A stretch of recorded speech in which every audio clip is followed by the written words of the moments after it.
It was 2 in the morning when the Mafia boss walked into his own hallway and saw something that stopped him cold. A pregnant maid was cleaning the shelves. She reached up, and her sleeve slid down. Dark bruises wrapped around her wrist, the kind that come from fingers. He almost looked away, but then he saw her face, a small scar above her left eyebrow. He knew that scar. He'd been standing 3 feet away the day she got it, when they were 9 years old. She was his childhood friend, the one who disappeared 17 years ago, and she had no idea he recognized her. The house was quiet at 2:30 in the morning. Callum Brennan stood in the foyer of his estate, rolling his neck, loosening the tension that had settled into his shoulders over the course of a 14-hour day. The marble floors reflected the dim amber glow of the sconces along the hallway. Somewhere deep in the house, a clock ticked. The sound of water running through old pipes hummed faintly behind the walls. Outside, the October wind moved through the hedgerows with a low, steady murmur that pressed against the windows like something trying to get in. He dropped his keys on the entryway table and moved through the corridor toward the kitchen. He wasn't hungry. He just needed the silence of the house to press against him for a few minutes before sleep. His days were long and relentless. Meetings that were never called meetings, conversations in parked cars and back offices, the constant, exhausting work of holding together an organization that demanded precision and vigilance at every hour. That's when he saw her. A woman in a plain red uniform moved through the far end of the hallway, carrying a caddy of cleaning supplies. She was slight, her dark hair pulled back in a low knot. Even from 20 feet away, he could see the exhaustion in the slope of her shoulders. She moved carefully, like someone managing pain she didn't want anyone to notice. Her shoes were worn at the heels. The uniform hung loosely on her frame, except at her midsection, where the fabric pulled tight. She didn't see him. She reached up to wipe the top of a hallway shelf, and her sleeve slid down her forearm. Callum stopped walking. There were bruises around her wrist, not faint ones. Dark, deliberate marks, the kind that come from fingers closing too hard, too many times. The pattern was unmistakable, 5 points of pressure, fading from purple to a sickly yellow at the edges. He stared. Something about her profile caught in the low light, the angle of her jaw, the way she tucked her chin when she concentrated. The small scar above her left eyebrow. He knew that scar. He had been standing 3 feet away the day she got it, when she was 9 years old and fell off the chain-link fence behind the laundromat on Hester Street. He had watched the blood run down her face and into her eye, and she had wiped it away with the back of her hand and told him she was fine. She was fine. Oh. Stop looking at her like that. His chest went cold. She turned slightly, and for one fraction of a second, their eyes met. She looked away immediately, picked up the caddy, moved toward the service hallway as if she hadn't seen him at all. Her footsteps were quick and deliberate. The walk of someone who had learned that being noticed was never safe. But Callum Brennan did not move. He stood perfectly still in the corridor of his own home, watching the ghost of a girl he hadn't seen in 17 years disappear around the corner. Nola Ferris. The name surfaced in his mind like something pulled from deep water. Nola. He didn't sleep that night. He sat on the edge of his bed in the dark, turning his phone over in his hands, staring at the wall. The image of those bruises wouldn't leave him. The way she had looked, hollowed out, worn down to something barely holding together, and pregnant. She had been visibly pregnant, her belly pressing against the uniform in a way that made the fabric pull tight at the seams. How far along he couldn't tell. 6 months, 7. Enough that working a night shift on her feet, carrying supplies, reaching and bending and scrubbing was a cruelty in itself. Callum had not built what he built by being sentimental. He had come up from Hester Street with nothing. No father, a mother who worked double shifts at the fish packing plant until her hands cracked and bled. He had fought his way through every rung. The streets, the crews, the power struggles, the quiet wars of attrition that nobody outside the life ever saw, until his name carried weight that no one in 3 boroughs questioned.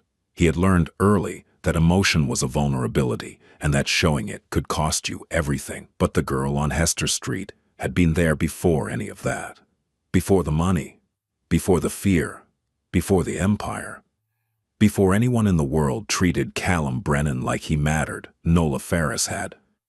By 6 in the morning he was downstairs. The house was beginning to stir. Kitchen staff arriving through the service entrance. The low clatter of breakfast preparation beginning behind closed doors. He found Mrs. Tierney, the head of household staff, in the service kitchen reviewing schedules on a clipboard. She was a compact, efficient woman in her 60s who had run his household for nearly a decade and who treated every operational question with the gravity of a military briefing. "The woman who was cleaning the east hallway last night," he said. "Late shift, dark hair, pregnant, Mrs. Tierney." Looked up. "That would be Nola. She's been on the overnight crew for about 3 weeks." 3 weeks? She came through the agency. Good worker, quiet, doesn't complain, keeps her head down. Honestly, she's one of the better ones we've had. Who assigned her to overnights? She requested them, said she preferred it. Mrs. Tierney paused, studying his face with the careful attention of someone who had learned to read his moods. "Is there a problem?" "No," Callum said. "No problem." He turned to leave, then stopped. "She's pregnant." "Yes, and she's working overnight shifts, on her feet, carrying heavy supplies." Mrs. Tierney hesitated. She said she could handle it. She was quite insistent, actually. I got the impression she needed these hours. Callum looked at her steadily. "Move her to day shifts, light duties only. Nothing that requires lifting, bending, or being on her feet for more than 30 minutes at a time. If she resists, tell her it's policy." Mrs. Tierney nodded slowly, the way people did when they sensed the conversation was not a request. The next evening, Callum made a point of being in the East Wing library at a time when the day crew would be rotating through. He sat in one of the leather chairs near the window, pretending to read a file, and waited. The library was his favorite room in the house, floor-to-ceiling shelves lined with books he had actually read, a fireplace that threw warm light across the Persian rug, and windows that looked out over the garden. It was the one room in the estate that felt like it belonged to a person, rather than a reputation. She came in just after 4 o'clock. She carried a cloth and a spray bottle and moved to the bookshelves along the far wall without looking at him. Her movements were slow and deliberate. The belly made everything harder. She stretched carefully, bracing one hand against the shelf for balance, her jaw tight with the effort of reaching. "Nola," he said. She didn't turn around. "Nola Ferris." Her hand stopped moving. She stood still for a long time, her back to him. He could see her breathing change, the rise and fall of her shoulders quickening, then slowing, as if she were forcing herself back under control. "It's just Nola," she said quietly. "And I go by a different name now. Sit down. I'm working. Sit down, please." She turned then. Her face was thinner than he remembered.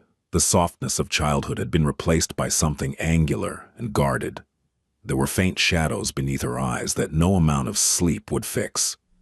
The kind of shadows that come from months, maybe years, of sleeping lightly and waking afraid. She looked at him the way a person looks at someone they once trusted, but no longer believe they can afford to. She sat on the edge of the chair across from him, her hands folded over her belly. She didn't lean back. She sat like someone ready to stand, again, at any moment. "How long have you known it was me?" She asked. "Since last night. I didn't think you'd recognize me." "I recognize the scar." Her hand moved involuntarily to her eyebrow. She caught herself and lowered it. "You disappeared," Callum said. 17 years ago. One day you were on the block. The next day your apartment was empty. Nobody knew where you went. Your neighbors said a van came in the middle of the night, and your mother loaded everything she could carry. My mother moved us to Bridgeport. She had family there. Nola's voice was flat, careful. It wasn't planned. It just happened fast. You could have found me. You were 15. I was 14. We were kids, Callum. I looked for you." She glanced up. Something flickered across her face. Surprise, maybe, or grief. And then it was gone. "You shouldn't have," she said. He leaned forward. "Who put those bruises on your wrists?" She stood up immediately. "I need to finish the shelves." "Nola, it's nothing. I bruise easily. It's a pregnancy thing." She picked up the spray bottle and turned her back to him again. Callum watched her hands. They were trembling. The spray bottle shook in her grip, and she pressed it against her hip to stare at it. He didn't push, not yet, but the question didn't leave him. It sat in his chest like a stone, heavy and immovable. Over the next few days he paid attention. He watched the way Nola moved through the house, always along the edges of rooms, always with her head slightly lowered, always aware of who was nearby. She flinched when doors closed too loudly. She startled at raised voices, even when they were coming from a television in another room. She never ate in the staff dining room. She took her meals alone in the service hallway, standing up, as if she needed to be ready to leave at any moment. He noticed other things too. She wore long sleeves, even when the house was warm. She kept her phone, an old prepaid model with a cracked screen, in her pocket at all times and checked it compulsively, not like someone waiting for a message, but like someone watching for a threat. She never spoke about herself. The other staff members knew nothing about her, where she was from, whether she had family, who the father of the baby was. She was polite, efficient, and completely invisible by design. On Thursday, he overheard something that made his jaw tighten. One of the senior housekeepers, a woman named Poole, had cornered Nola in the laundry corridor. Callum was passing through the adjacent hallway and heard the voice through the open service door. "You're not here to rest, sweetheart. I don't care how far along you are. If you can't keep up, we'll find someone who can. There are 40 women at the agency who would kill for your spot." "I'm keeping up." Nola's voice was barely above a whisper. "You missed 2 baseboards in the South Hall. That's not keeping up. That's dead weight. And I'll tell you something else. Being pregnant doesn't give you special treatment. Not here, not anywhere. I'll go back and redo them. You'll do them right the first time or you'll be gone by Friday." Callum stepped through the doorway. Poole turned, her face drained of color. She straightened immediately, her hands dropping to her sides. "Mrs. Poole," Callum said, his voice perfectly even. "Step into my office in 10 minutes. He looked at Nola. She was staring at the floor, her hands gripping the edge of the folding table. Her knuckles were white. She looked like she was bracing for something, a blow, a dismissal, some new punishment for a crime she hadn't committed. "You're fine," he said to her quietly. "Go sit down somewhere. Get something to eat." Poole was reassigned to a different property by the end of the day. Callum didn't raise his voice. He didn't need to. The conversation lasted 4 minutes. He explained in the same measured tone he used for all consequential conversations that anyone under his roof who mistreated a pregnant woman would not remain under his roof. Poole left with her personal items in a paper bag and a reference letter that was accurate but unenthusiastic. That night, Nola found him in the library again. She stood in the doorway, uncertain, one hand resting on the frame. "You didn't have to do that," she said. "Yes, I did. She was just doing her job." "No, she was doing something else entirely." He closed the book on his lap. "Sit with me for a minute." She hesitated, then came in. She sat in the same chair as before, folding herself into it carefully, one hand resting on the curve of her belly. The firelight caught the exhaustion in her face, the shadows under her cheekbones. "When is the baby due?" he asked. 6 weeks, maybe 7. "Are you seeing a doctor?" She looked away. "I've been to a clinic, twice." "Twice? In how many months?" 7. "You've had 2 prenatal appointments in 7 months. I've been busy. You've been surviving." He corrected her gently. "There's a difference." She didn't argue. She stared at her hands, folded in her lap.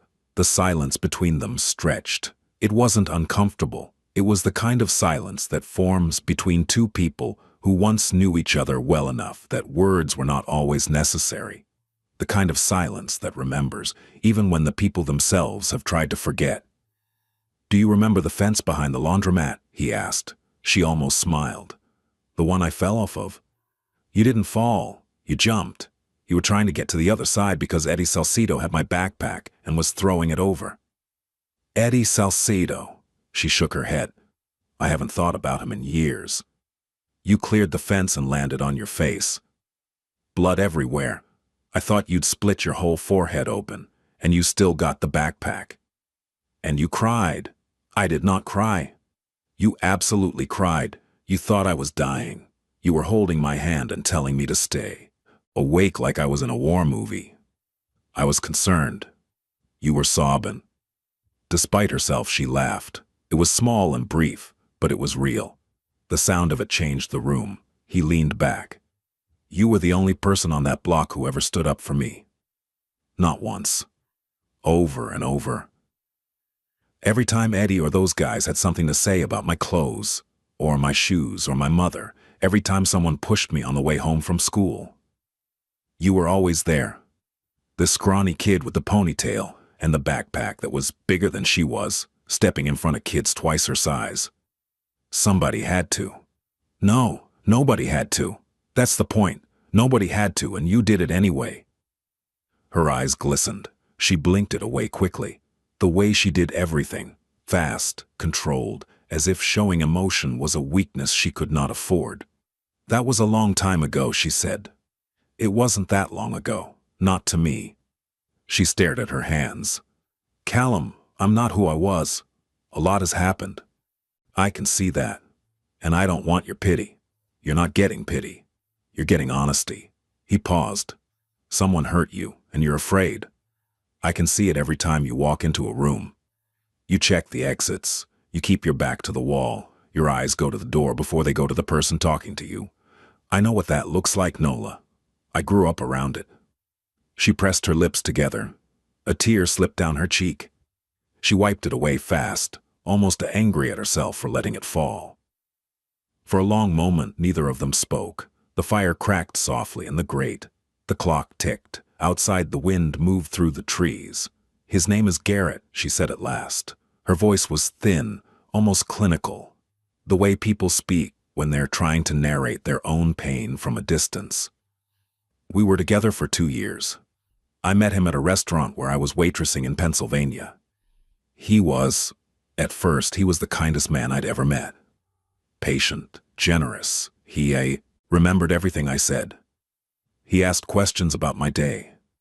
He made me feel like I was the only person in the room." She paused, her fingers pressed into the arm of the chair. "And then I got pregnant, and he changed." "Changed how?" "Slowly. At first it was little things. He needed to know where I was at all times. Who I talked to.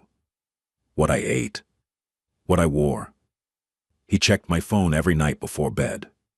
Went through every text, every call, every search. He said it was because he loved me, because he was worried about me, because the world was dangerous and he needed to know I was safe." She swallowed. "And then it stopped being about my safety. If I said the wrong thing, or looked at him the wrong way, or didn't answer a question fast enough, he'd grab me, push me into a wall. Once he shoved me into the bathroom counter hard enough that I couldn't stand up for 10 minutes. I had a bruise on my hip that lasted 6 weeks. Callum's hands were perfectly still on the arms of the chair. His face showed nothing, but inside something had locked into place, something old and patient and very, very cold. The worst part, she said, is that he always apologized. Every time he'd cry, he'd hold me and tell me he was sorry, that it would never happen again, that he'd get help. And I believed him. I believed him every single time because the alternative, that the man whose baby I was carrying was not going to change, was something I couldn't afford to accept. "You left him," Callum said. 5 months ago. I waited until he was out of the house. I took one bag, clothes, my ID, the cash I'd been hiding in a tampon box because he went through everything else. I drove for 9 hours and ended up here. I slept in my car for 2 nights before I found a room at a shelter. I found the agency job listing the next week. Does he know where you are? No. I changed my name. I use a prepaid phone. I don't have social media. I don't contact anyone from before. Not my cousins, not my friends, nobody. Is he looking for you? She was quiet for a long time. The fire hissed softly. Garrett doesn't let things go, she whispered. He told me once, if I ever left, he'd find me. No matter how long it took. He said it was a promise. Callum nodded slowly. Okay, he said. Okay, what? Okay, I heard you. She looked at him with something between fear and confusion. Callum, you can't get involved. He's not... You don't understand what he's like. He's unpredictable. He doesn't care about consequences. I understand exactly what he's like. This isn't your problem. You're right. It's not a problem. Not anymore. He said it simply, the way someone states a fact about the weather or the time of day. There was no bravado in it. No performance. Just a quiet certainty that settled over the room like a change in air pressure. Nola opened her mouth to argue, then closed it. She looked at him, really looked at him, for the first time since she'd walked into this house. She saw the boy from Hester Street. Older. Harder. Carrying the weight of a world she didn't fully understand. But beneath all of it, the same steady eyes. The same stubborn, unshakable loyalty that had made a 15-year-old kid walk her home every night for 2 years, through a neighborhood where walking alone after dark was a gamble no one won consistently. She didn't say thank you. She couldn't. The word wasn't big enough. She just nodded once, and he nodded back. The next morning, Callum made 2 phone calls. The first was to Dr. Adana Osei, an obstetrician at Lenox Hill, who owed him a considerable favor and whose discretion was absolute. He arranged for Nola to be seen within the week. Full prenatal evaluation, blood work, ultrasound, nutritional assessment, everything. The second call was to a man named Sullivan, who handled the kind of research that didn't appear on any official database and who asked questions only when the answers would affect his methodology. Garrett Hale, Callum said. Probably mid-30s. Likely based in Pennsylvania or the Mid-Atlantic corridor. Domestic violence history, possibly unreported. I need everything. How deep? Bottom of the ocean. Sullivan didn't ask why. He never did. Within 48 hours, the file arrived. It was 34 pages. Callum read it in his office with the door closed and a glass of water he didn't touch. Garrett Hale, 34, born in Allentown, Pennsylvania, employed intermittently, construction, warehouse work, a stint at an auto body shop that ended after a dispute with the owner, 2 prior girlfriends, both of whom had filed protection orders that were later withdrawn. The withdrawals followed a predictable pattern: intense contact, emotional pressure, implied threats, and eventually, the women decided it was safer to drop the orders than to enforce them. There was a DUI conviction from 4 years ago, a dismissed assault charge from 6 years before that, the complainant having declined to testify. A pattern that repeated itself like a broken clock. Violence, remorse, silence, violence again. He had no criminal record serious enough to keep him locked up. That was the sickness of it. The system had touched him and let him go, over and over, the way a net with 2 wide holes lets the most dangerous fish swim right through. There was one more detail in the file. Garrett had made inquiries, through a cousin in New Jersey, about a woman matching Nola's description. The inquiries were recent, within the last 10 days. Callum closed the file. He sat still for a long time, his eyes fixed on the window where the October afternoon was turning the garden gold. Then he picked up the phone and called his head of security. "I want 2 additional people on the property," he said. "Plain clothes. 1 at the east gate.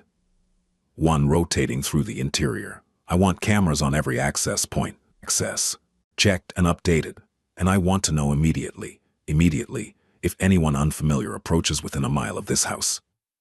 He didn't tell Nola about the file. Not yet. There was no reason to add fear to what she was already carrying. She had enough weight.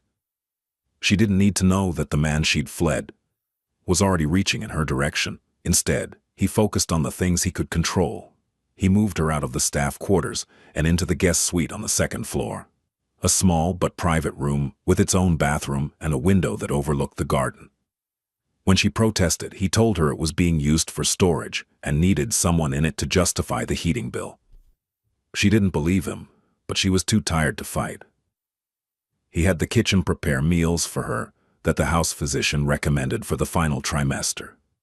Lean proteins, dark leafy greens, complex carbohydrates, things that would keep her steady and keep the baby healthy. The trays appeared at her door at the same times each day, carried by a kitchen aide named Petra, who had been told not to make a fuss about it, and who followed this instruction by leaving the tray with a quiet knock and a small smile. He quietly adjusted her work schedule so that she had 2 days off per week instead of 1.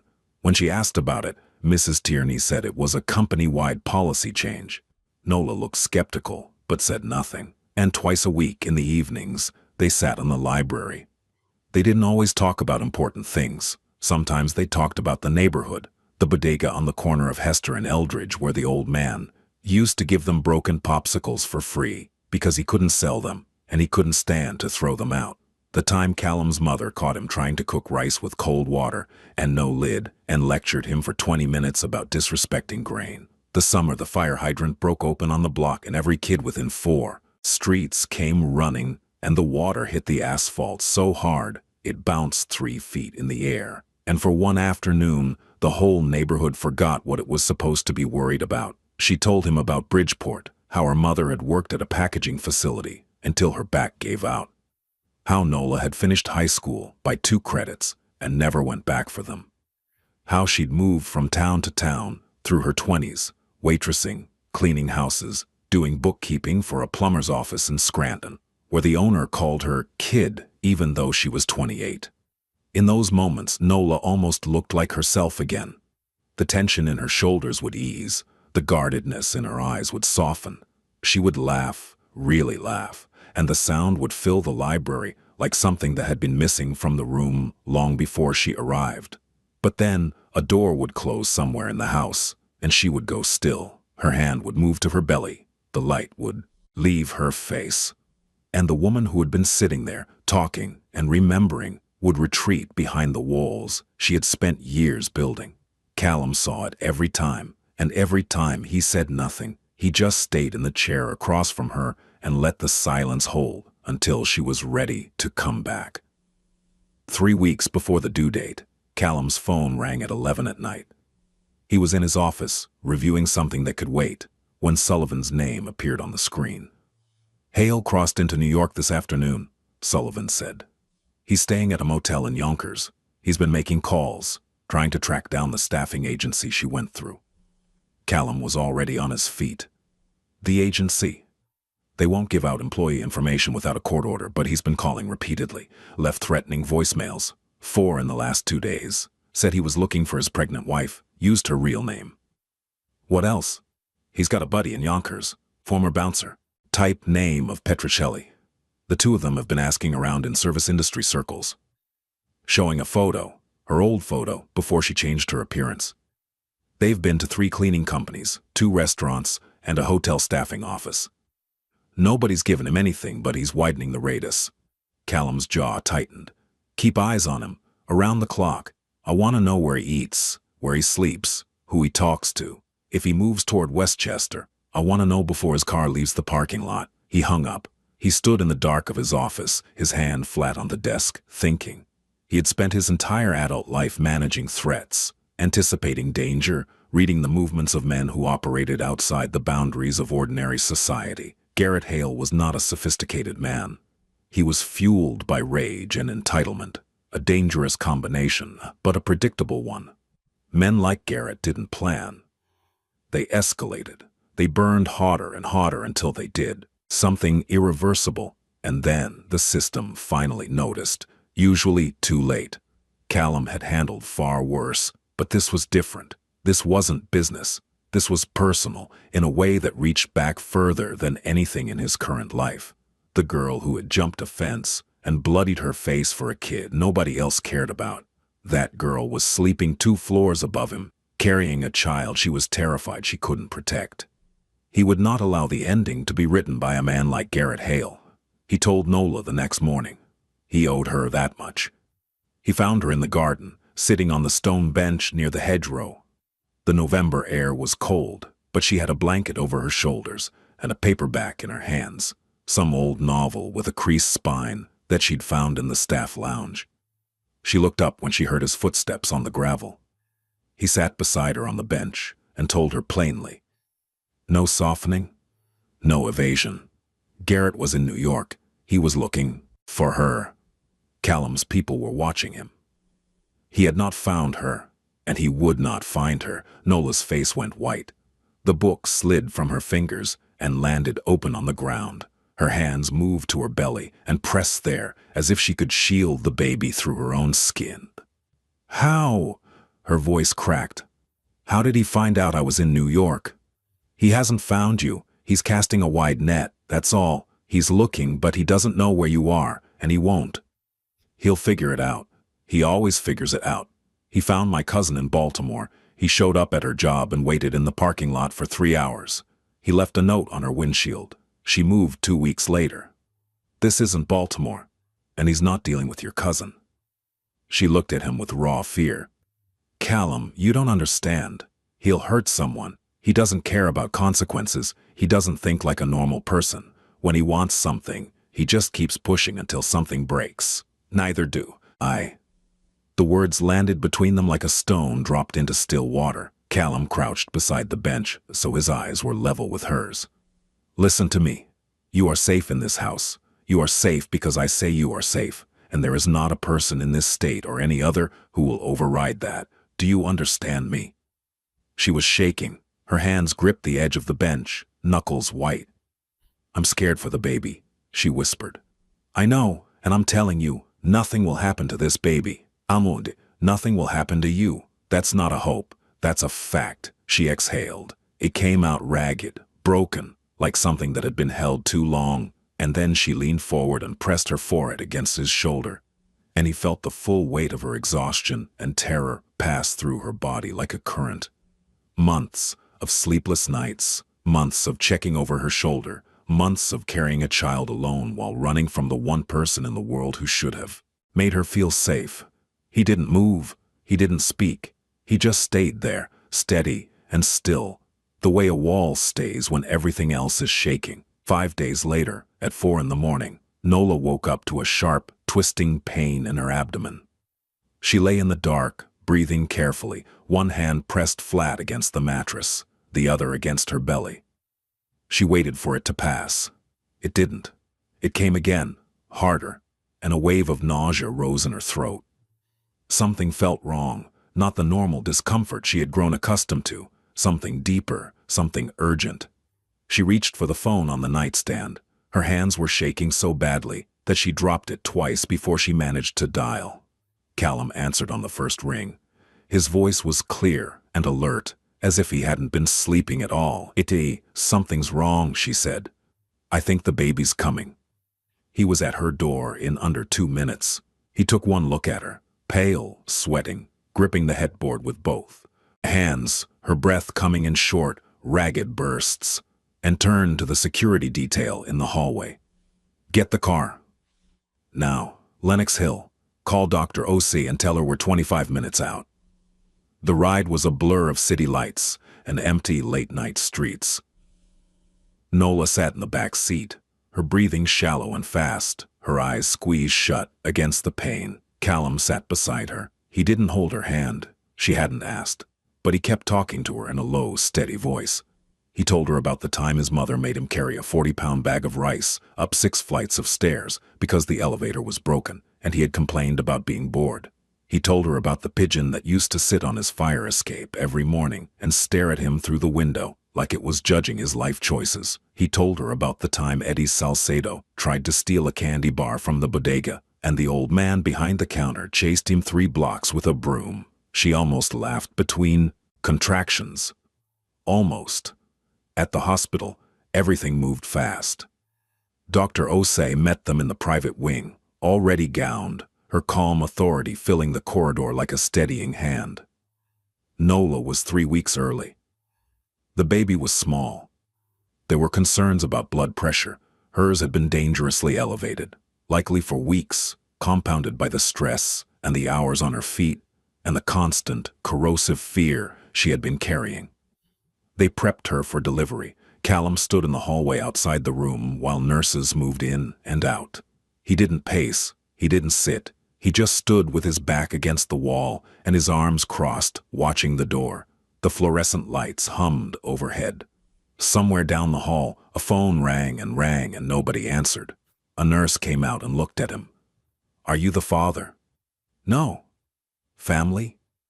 He paused. The word sat between them, heavier than it should have been. "Yes," he said. "She's asking for you." He went in. The room was bright and clinical and filled with the sound of machines beeping in steady rhythm. Nola was on the bed, her face flushed, her dark hair damp against her forehead. She looked smaller than he had ever seen her, this woman who had once jumped fences and stared down bullies. Reduced by pain and fear to something fragile and fierce at the same time. "I'm scared," she said. "I know. Will you stay?" "I'm not going anywhere." She reached for his hand. He gave it to her. She gripped it with a strength that surprised them both. And he stayed. The baby was born at 7:22 in the morning. A girl, 5 pounds, 4 ounces. She came into the world with a thin, warbling cry that filled the room and seemed to press against the walls, a sound so small and so insistent that it silenced everything else. Nola wept. Not the quiet, restrained tears she had been holding back for months. Real, full, breaking open tears, the kind that come when the thing you've been carrying alone is finally set down. She cried with her whole body, her shoulders shaking, her hands trembling, and the sound of it was not sadness. It was release. It was the sound of a door opening after being locked for a very long time. The nurse placed the baby on her chest. Nola curled around her daughter like a shelter, her arms forming a cradle, her lips pressed to the top of the baby's head. She whispered something that no one else could hear. Callum stood near the window. He watched them, this woman and this child, and felt something shift inside him that he didn't try to name. It wasn't romantic. It wasn't possessive. It was older than that. It was the recognition that some bonds are not chosen. They are inherited from the people we once were, carried forward through time and silence and distance. And they do not break simply because the world tries to break the people who hold them. This was not his baby. This was not his family in any way the world would recognize. He had no claim to this moment. But he had been there.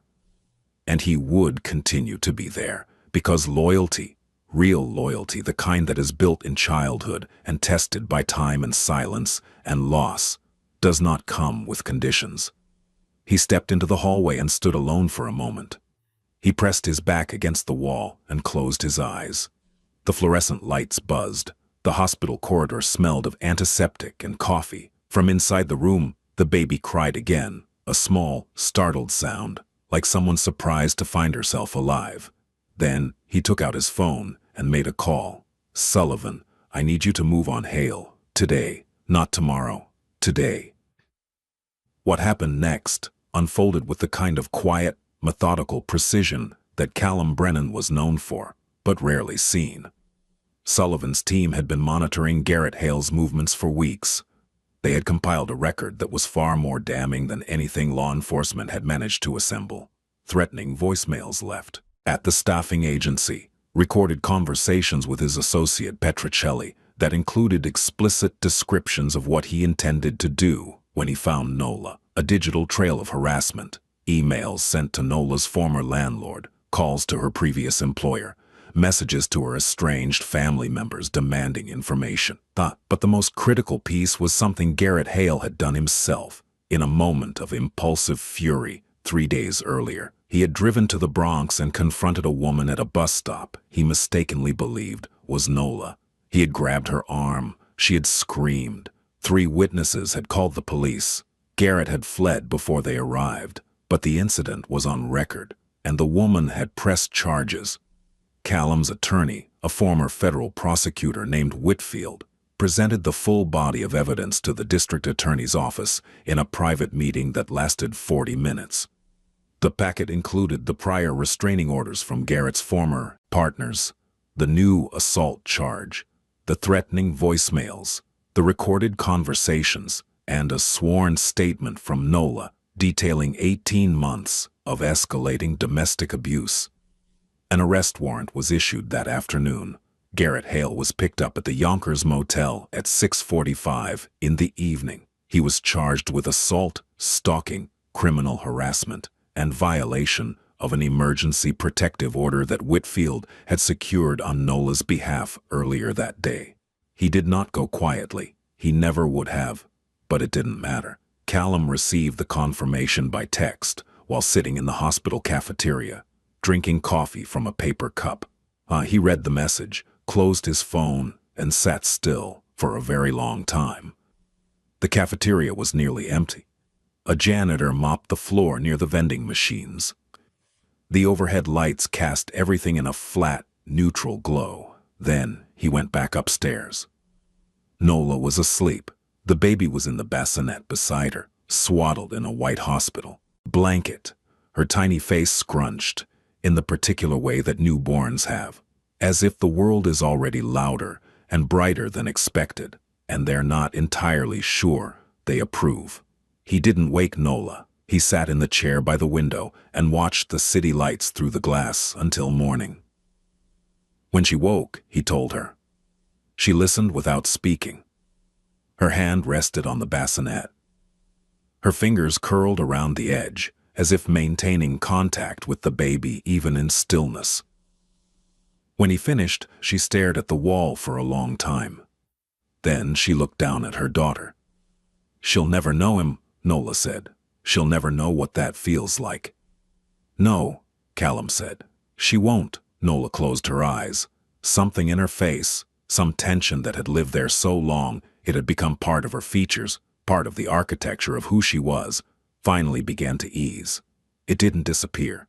Oh, that kind of weight doesn't vanish overnight, but it shifted, it loosened, it made room for something else. The weeks that followed were quiet in the way that healing is quiet, not empty, but deliberate.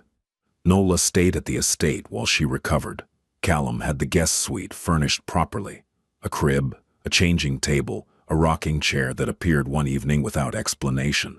When Nola asked where it came from, Mrs. Tierney said she had found it in storage. This was not true, and both of them knew it, and neither of them said anything about it. Nola named the baby Josephine. She didn't explain the name, and Callum didn't ask. Slowly, carefully, Nola began to rebuild the architecture of a life that had been taken apart piece by piece over the course of 2 years. She started with small things. Cooking a meal for herself in the kitchen without asking permission. Walking in the garden with the baby in a sling against her chest. Letting the cold air touch her face without flinching at the sound of footsteps behind her. Reading a book from start to finish without checking the locks on the doors. She began looking into training programs. She had always been good with numbers. Callum remembered that from when they were kids, how she could do math in her head, faster than the teacher could write it on the board, how she kept a running count of everything. Popsicle sticks, bottle caps, the number of steps from the bodega to the fire hydrant. He connected her with a program at a community college that offered coursework in accounting and business management. He covered the tuition. When she protested, he told her to consider it an investment in someone he trusted and that he expected a full return in competence and ambition. She rolled her eyes. But she enrolled. Callum never asked for anything. He never positioned himself as a savior or a benefactor. He didn't hover. He didn't make decisions for her. He simply made sure that the path in front of her was clear of the obstacles that had nothing to do with her ability and everything to do with the cruelty of one man and the indifference of a world that hadn't noticed. And when she was ready, when the baby was 3 months old and sleeping through the night, and the protective order had been extended, and the case against Garrett was moving toward trial. Nola sat with Callum in the library one evening and said the thing she had been holding back for a long time. "I owe you everything." "You don't owe me anything." "Callum." "Nola." She shook her head. "You don't get to do what you've done and then wave it away like it was nothing." "I'm not waving it away. I'm telling you the truth. What I did wasn't a debt for you to repay. It was the only thing I could have done and still been the person I want to be." She looked at him for a long time. The fire crackled softly. Josephine slept in the bassinet between their chairs, her small fist curled against her cheek. "Do you remember what you said to me once?" Nola asked, "after Eddie Salcedo and those boys cornered you behind the basketball court? You were sitting on the curb with a split lip, and I was trying to clean it up with a napkin from the bodega. And you said, I said I wished I could be the kind of person people were afraid to mess with. And I told you that was stupid. You told me it was stupid, and that being feared was the loneliest thing in the world." She nodded slowly. "Was I right?" He looked at the fire. The flames moved against the grate in slow, shifting patterns. "You were right about a lot of things. Then listen to me now. What you've become, the power, the empire, all of it, none of it is what makes you worth knowing. The thing that makes you worth knowing is the same thing that made you worth knowing when you were 12 years old, and too skinny, and wearing shoes with holes in them. You're loyal to the people you love. That's it. That's the whole thing." He didn't respond right away. The room was warm and quiet and full of the sound of the baby breathing. "Josephine is going to need people like that in her life," Nola said quietly. "People who show up. People who stay." He looked at her. "I'll be there," he said, and she believed him, not because of his money, not because of his name, not because of the reach and the reputation and the silent authority that followed him into every room. She believed him because she had known him when he was nothing, and he had been exactly the same. 6 months later, Nola moved into her own apartment. It was a 2-bedroom unit in a quiet neighborhood in White Plains, far enough from the city to feel safe, close enough to commute to her classes. Callum had offered to help with the deposit. She had accepted, but only as a loan, documented with a repayment schedule she had drawn up herself, in a spreadsheet with color-coded categories and interest calculations. He had signed it without reading it. She had made him read it. Josephine was crawling by then. She had her mother's dark eyes and a disposition that could only be described as fiercely opinionated. She screamed when she didn't want to be held, and screamed louder when she wasn't held fast enough. She had a particular attachment to a stuffed rabbit that Mrs. Tierney had bought from a shop in the village, and she would not sleep without it pressed against her face. Callum visited on Sundays. He brought groceries. He assembled furniture with the focused incompetence of a man whose skill set did not include Allen wrenches. He sat on the living room floor while Josephine crawled across his lap and grabbed fistfuls of his shirt, and he didn't flinch, even when she drooled on the Italian cotton. The trial came and went. Garrett Hale was convicted on multiple charges. The judge cited the pattern of abuse, the interstate stalking, the threatening communications, and the assault on the woman in the Bronx. He was sentenced to 8 years. Nola attended the sentencing via closed-circuit video from the district attorney's office. She watched the verdict with dry eyes and steady hands. When it was over, she turned off the screen and went to pick up Josephine from daycare. That night, she called Callum. "It's done," she said. "I heard. I don't feel relieved. I thought I would. I just feel tired." "That's normal. Relief comes later, sometimes much later." "How do you know?" "Because I've watched a lot of people survive the thing they thought would break them, and the ending never feels the way they expected." She was quiet for a moment. "What does it feel like when it finally comes?" "It feels like Tuesday. It feels like waking up one morning and realizing you're making coffee because you want it, not because you need it to keep going. It feels ordinary. And that's how you know it's real." She smiled. He couldn't see it through the phone, but he heard it in the silence. The particular quality of stillness that comes when something hard settles into something soft. "Good night, Callum." "Good night, Nola." Time passed, the way it always does, unevenly, stubbornly, and with a strange tendency to heal things you didn't realize were broken. Nola finished her coursework. She graduated with honors, a detail she mentioned offhandedly, and that Callum discovered only because Mrs. Tierney, who had been invited to the ceremony, told him afterward.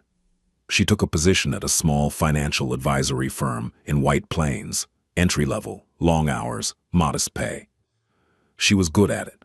Within a year, she was managing a client portfolio. Within 2, she had been promoted twice. Josephine grew. She walked, she talked, she developed a fierce independence that reminded Callum, sometimes painfully, of her mother at that age, unwilling to back down, unafraid to speak, and deeply suspicious of anyone who tried to carry her when she wanted to walk. Callum continued to visit on Sundays. The grocery runs evolved into dinners. The dinners evolved into a standing tradition. Nola cooked. Callum cleaned. Josephine sat in her high chair and threw pasta at the wall with the focus and precision of a small, determined artist. They didn't talk about the past very often. They didn't need to. The past was the foundation, not the house. The house was something they were building now, slowly, carefully, without blueprints or expectations.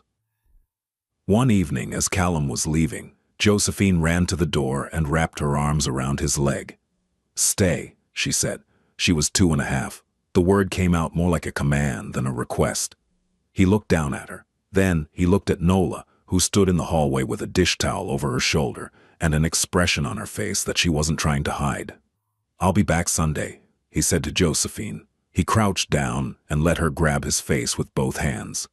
She inspected him seriously, turning his head left and right, then nodded, apparently satisfied with the terms. He stood up. Nola walked him to the door. "She likes you," Nola said. "She has good taste." Nola laughed. It was a real laugh, full and unguarded, and it filled the narrow hallway of the small apartment in White Plains, the way laughter fills a room when it has been missing for a very long time. Callum walked to his car. The night air was cold. The street lights threw long shadows across the pavement. A dog barked somewhere on the next block. An airplane moved across the sky, its lights blinking slowly, carrying people to places they needed to be. He sat behind the wheel for a moment before starting the engine. He thought about the girl on Hester Street who had jumped a fence and bled for a kid nobody else cared about. He thought about the woman in the gray uniform who had walked into his house carrying cleaning supplies and carrying something much heavier, the accumulated weight of years of fear, silence, and survival. He thought about the child asleep inside the apartment, the child who was not his by blood, not his by any measure the world would recognize, but who had grabbed his face with both hands and told him to stay. He started the car. He drove home through the dark, quiet streets. And for the first time in a very long time, the silence didn't feel like emptiness. It felt like peace.